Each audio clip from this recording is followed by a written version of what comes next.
What is up guys, it's Jordan and welcome to the Ultimate Airsoft Beginner Series. In this series I teach you everything you need to know to hit the airsoft field the right way.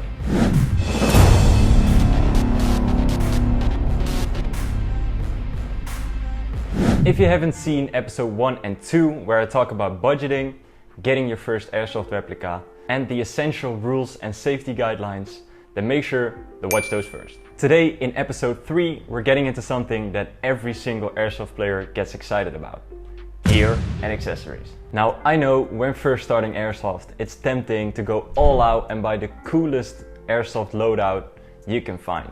But I'm here to make sure that you spend your money wisely. Some gear will be absolutely essential while others are just nice to have. And to be honest, a lot of it out there is either just nice to have or even very unnecessary. So make sure you don't make the mistakes. Alright, let's break it all down to make sure you're fully equipped for your first airsoft games without wasting any money. Alright, before we even talk about tactical vests, plate carriers and things like that, let's start with the must-have gear to be protected on the airsoft field. And number 1 is eye protection. Like I mentioned in episode 2, eye protection is non-negotiable. Make sure you have the right Insight rated goggles to make sure that you're protected on the airsoft field. A mesh lower face protection is also a must. BB hits to the teeth can easily break them, and trust me, the dental bills are way more expensive than getting a good lower face mask. I've actually made a full video on lower face protection, so make sure to check that one out in the top right corner right here. Alright, let's get into gloves. A lot of beginner players overlook gloves, but getting hit on the knuckles, it can hurt a lot. So a good pair of gloves is, for me, absolutely necessary. It will not only protect your knuckles from getting hit by BBs, but it will also give you a better grip on your airsoft replica. So make sure to get a good pair of gloves. Alright, if you take one thing from this video, then let it be invest in some good ankle protection boots. A quality pair of military or hiking boots with ankle protection will save you from rolled ankles, blisters and slipping all around the field. Please guys, invest in some good boots and don't run around in running shoes. Alright, now that we've covered the absolute essentials you need, let's look at how to build out your loadout. Now make sure to always keep this in mind. Gear should be comfortable, lightweight and practical. So in terms of on-body, you've really got 3 options: a tactical vest, a chest rig or a plate carrier. Now a tactical vest will give you more protection and give you more storage, but can feel really bulky. Chest rigs are lightweight, small and really nice for mobility. Now plate carriers of course look the most realistic and they make for a good in-between between chest rigs and tactical vests. If you're just starting out, I recommend going with a chest rig or a plate carrier just to make sure you're nice and mobile and can move around quickly, but also can carry your mags and all your essentials. Now you could also get a battle belt, and I think for indoor play a battle belt will be enough because you'll just need to carry a few magazines. For outside play I think it's a really nice addition to something like a plate carrier or a chest rig because you can strap your sidearm to it, add some extra mags and add a dump pouch. Alright, like I mentioned in episode 1, you'll need some more magazines for your primary replica. For outside play, I recommend carrying about 4 to 6 mags just to make sure you're not running out of ammo in a firefight. To store those magazines, of course, you need magazine pouches.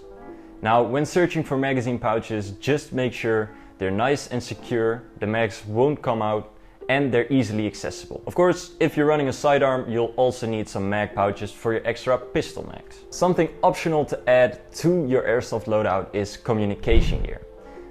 I only got this when I was into airsoft about 3 to 4 months, as it can get a little bit expensive. But if you're playing with a squad, it's really nice to be able to talk to your squad members. Zitten er nog 2 op die bunker, daardoor kan ik niet doorpushen.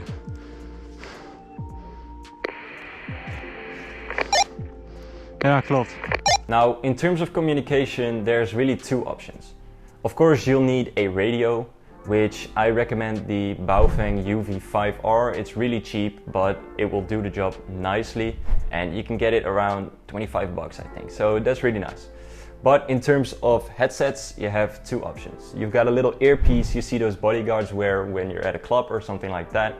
Those are nice to start out, but they're a little bit cheap and the sound quality isn't always the best. What you can also get is a little bit more expensive, which is a push-to-talk button and a big headset. These headsets most of the times also enhance the sound outside, so that's a really nice addition. Now, if you're just playing solo, communication gear is of course not necessary, but they can be a real game changer in Milsim or tactical play environments where you're playing with a squad. So if you're playing with a squad, look into it. Alright, next up is a dump pouch. A dump pouch is a simple but very useful accessory.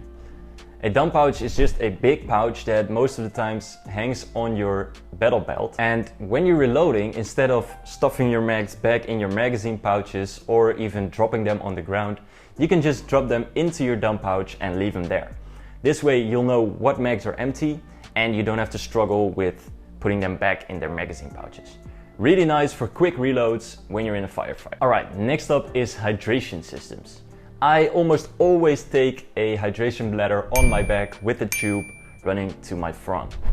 Airsoft can be a physically demanding sport, and especially in the summer in the Netherlands it's mostly 25 to 30 degrees Celsius, so it's really nice to have some water on you. You can just drink. Now, you can either run a water bottle on your belt or on your vest, but what I think is even better is a hydration bladder. This one will go on the back of your vest and will run with a tube to the front. So they make your loadout a little bit heavier, but they're really nice to drink from when in action. And a water bottle is just going to jump around and it's going to take a lot more time to take it out, unscrew the cap, drink, screw it back on and put it back in your pocket. So I think an hydration bladder is definitely recommended. You can get them really cheap for like 20 bucks, something like that. So yeah, if you can drink, that's really nice. Alright, let's get into some optional accessories. First one is a red dot sight. Of course, a red dot sight will help you aim faster and aim more accurately. It's not necessary because iron sights can work really well, especially in some smaller environments, but I think a red dot sight is a really nice optional accessory. Second one is a flashlight. A flashlight is of course only necessary when you're playing night games or in CQB environments. I've seen that on my CQB fields where I play at, it's an absolute must, as some areas are pretty dark and you can literally blind your enemies with your flashlight, which is really nice. So I think if you're playing a lot indoors, then it's definitely a thing to look into. The third optional thing is a tracer unit, which lights up your BBs when they come out of the barrel. This is really nice to see your BB trajectory, and again for night games. Last thing is a foregrip. Now, some replicas already come with a foregrip, which is really nice. But if they don't, I'd recommend getting a small form factor foregrip, which will massively improve your stability when aiming. Alright, now let's look into some things which are just a waste of money and you don't need them as a beginner. First one is excessive pouches. Don't overload yourself with stuff you don't need. Keep it to mags and maybe a radio pouch, and that's about it. Second item is heavy armor plates. Of course, they add to the realism, but this is not a real military situation and you really don't need them, so they're just a waste of money. I think they will make your airsoft games a lot more uncomfortable and it's just unnecessary, so don't invest in those. Last thing is expensive camo gear. Of course, it's very nice to look cool and all, but the camo isn't really necessary. So especially if you're on a budget, then make sure to just think about what camo you're gonna get in the future and make your plate carrier and things like that the same color, but don't invest in those crazy expensive camo sets yet, as playing in just some trousers and a hoodie will make your experience just as nice, and you can later upgrade to some camo gear. Alright guys, that wraps up episode 3 of the Ultimate Beginner series. Now you know exactly what gear and accessories to get to start playing Airsoft effectively and not waste your money on unnecessary things. In episode 4, we're going to talk about different play styles and different fields to see which one suits you best. So make sure to not miss it. If you've liked this video, then make sure to give it a thumbs up, subscribe down below, and leave in the comments what your favorite piece of Airsoft gear is. Alright, I'll see you guys in episode 4. Peace!